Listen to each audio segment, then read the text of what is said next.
မြန်မာနိုင်ငံကြက်ချီနီအသင်းအနေနဲ့ခေတ်အဆက်ဆက်ကြက်ချီနီဘိုးကောင်စီအစည်းအဝေးများကိုစဉ်ဆက်မပြတ်ကျင်းပပြုလုပ်ခဲ့တာ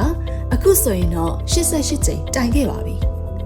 ဒီလိုနှစ်ပေါင်း80ကျော်ရပ်တည်နိုင်ခဲ့ခြင်းဟာအသင်းမှာပါဝင်နေသူအားလုံးရဲ့လူသားချင်းစာနာထောက်ထားတဲ့စိတ်အများကောင်းကျိုးလိုလားတဲ့ယူနာစိတ်အရင်ခံပြီးအသင်းကောင်းကျိုးအတွက်ဝိုင်းဝန်းကြံပေးကြတာတွေ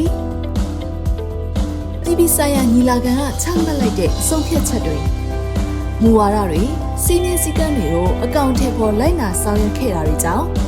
ကမ္ဘာပေါ်ရှိအမျိုးသားအသင်းပေါင်း191သင်းထဲမှာအမျိုးသားအသင်းဝင်တသင်းအဖြစ်မြန်မာနိုင်ငံကြက်ချီနီအသင်းဟာယနေ့ထိတိုင်ရပ်တည်နေနိုင်ခြင်းမျိုးဖြစ်ပါတယ်။အသင်းရဲ့လုပ်ငန်းတွေဖွံ့ဖြိုးတိုးတက်ဖို့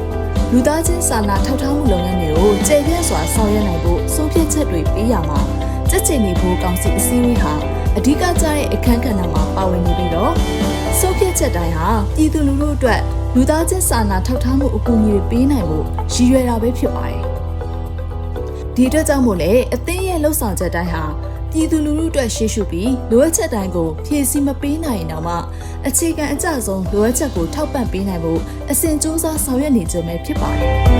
။ကြက်ချီနီရဲ့ဆောင်မှုဖြစ်တဲ့လူတိုင်းအတွက်အမြဲကူညီနေရာတိုင်းမှာကြက်ချီနီဆိုတဲ့အတိုင်းကြက်ချီနီအသင်းမှာပါဝင်လှုပ်ရှားနေကြတဲ့ကြက်ချီနီစေတနာလုပ်အားရှင်တွေနဲ့ကြက်ချီနီဝန်ထမ်းတွေဟာ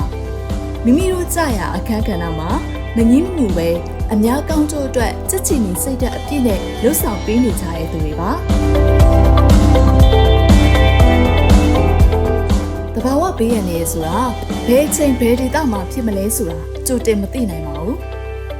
အထူးသဖြင့်မြင်းကလေးလိုတဘာဝဘေးရန်နေပေါ့ဒါကြောင့်လေ2025ခုနှစ်မတ်လ28ရက်နေ့ကလှုပ်ခတ်ခဲ့တဲ့မန္တလေးငလင်ကြီးလှုပ်ခတ်ချိန်မှာဆိုရင်လေကြက်ချီနီစေတနာလုပ်အားရှင်များနဲ့ကြက်ချီနီဝန်ထမ်းများဟာငလင်လှုပ်ခတ်ပြီးချင်းမှာပဲထိခိုက်ခံစားရတဲ့ဒေသတွေစီရောက်သွားတာကုညီကေဇယ်ရေးနဲ့ရှေးဦးပြုစုပေးခြင်းတို့သာမကနိုင်ငံတကာနဲ့ပြည်တွင်းအလှူရှင်များထောက်ပံ့တဲ့ကေဇယ်ရေးအထောက်ပံ့ပစ္စည်းတွေကိုဖြန့်ဝေပေးခြင်းတောက်သုံးရည်ဖြန့်ဝေခြင်းရွေလျားစီပေကံဖွင့်လှစ်ပေးခြင်းငလင်ကြောက်ပွဲခွာသွားတဲ့မိသားစုနဲ့အဆက်အသွယ်ရရှိအောင်ရှာဖွေဆက်သွယ်ပေးခြင်းကလေးငယ်များအတွက်ကလေးပျော်စင်တာများဖွင့်လှစ်ပေးခြင်းနဲ့လူကြီးများအတွက်စိတ်ပိုင်းဆိုင်ရာအားပေးကူညီခြင်းစတာတွေကိုလှုပ်ဆောင်ပေးခဲ့တဲ့အပြင်ယခုဆိုရင်ပြန်လည်ထူထောင်ရေးအစမှာငွေသားထောက်ပံ့ခြင်းကိုပါထိခိုက်ခံစားရသူတွေအတွက်မနာမနေဆောင်ရွက်ပေးလျက်ရှိနေတာယနေ့အချိန်ထိတိုင်ပါပဲယခုပြန်လည်ထူထောင်ရေးကာလရောက်ရှိချိန်မှာဆိုရင်လေအသင်းဥက္ကဋ္ဌရဲ့ဦးဆောင်မှုနဲ့အတူအပြည်ပြည်ဆိုင်ရာကြက်ချီနီလှုပ်ရှားမှုအဖွဲ့ဝင်များနဲ့မိဖက်အမျိုးသားကြက်ချီနီအသင်းများရဲ့ပူးပေါင်းပါဝင်မှုတွေနဲ့အတူရက်ရွာလူထုအတွက်ပြန်လည်ထူထောင်ရေးအစီအစဉ်များကိုရေးဆွဲပြီးစတင်အကောင့်ထဲပေါ်ဆောင်ရွက်နေပြီဖြစ်ပါတယ်ကြက်ချင်ဒီပေးထားတဲ့ဒီပိတ်ဆောင်ငွေတိုင်းလို့လေနည်းနည်းပါးပါးတော့အန်တီကစီကူမှာပေါ့နော်အခုအန်တီက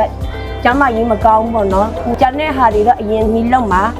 နောက်ပြီးတော့ဒီကျန်တဲ့ပိတ်ဆောင်လေးကတော့ဟိုအိမ်တာလေးတွေဆောက်မှာပေါ့နော်နောက်ပြီးတော့ဒီကြက်ချင်ဒီအတင်းတော့လည်းအကြီးအကဲတွေနဲ့ဒီကဝန်ထမ်းတွေအကုန်လုံးလည်းအန်တီကကြီးစုတင်ပါတယ်လို့ပြောရှင်းပါတယ်နောက်လည်းလူတန်းနေပါစေလို့ဆုတောင်းပါတယ်မြန်မာနိုင်ငံကြက်ချီနီအသင်းဟာအသင်းရဲ့လူသားချင်းစာနာထောက်ထားမှုလုပ်ငန်းများကိုမဟာဗျူဟာများချမှတ်ကာလုပ်ငန်းတွေပုံမတိုးမြင့်ဆောင်ရွက်နိုင်ဖို့ရှိရပြီးမိဘအဖွဲ့အစည်းများနဲ့လည်းစဉ်ဆက်မပြတ်ညှိနှိုင်းဆွေးနွေးလျက်ရှိရမှာ9ကြိမ်မြောက်မိဘအစည်းအဝေး Partnership Meeting ကိုလည်း2025ခုနှစ်နိုဝင်ဘာလကကျင်းပပြုလုပ်နိုင်ခဲ့ပါတယ်ဆွေးနွေးပွဲမှာနိုင်ငံအတွင်းလူမှုကိစ္စလုပ်ငန်းများတိုးမြင့်ဆောင်ရွက်နိုင်မဲ့နည်းလမ်းကောင်းများကိုထဲထဲဝင်ဝင်ဆွေးနွေးနိုင်ခဲ့သလိုရလဒ်ကောင်းများစွာကိုလည်းဖော်ဆောင်နိုင်ခဲ့ပါတယ်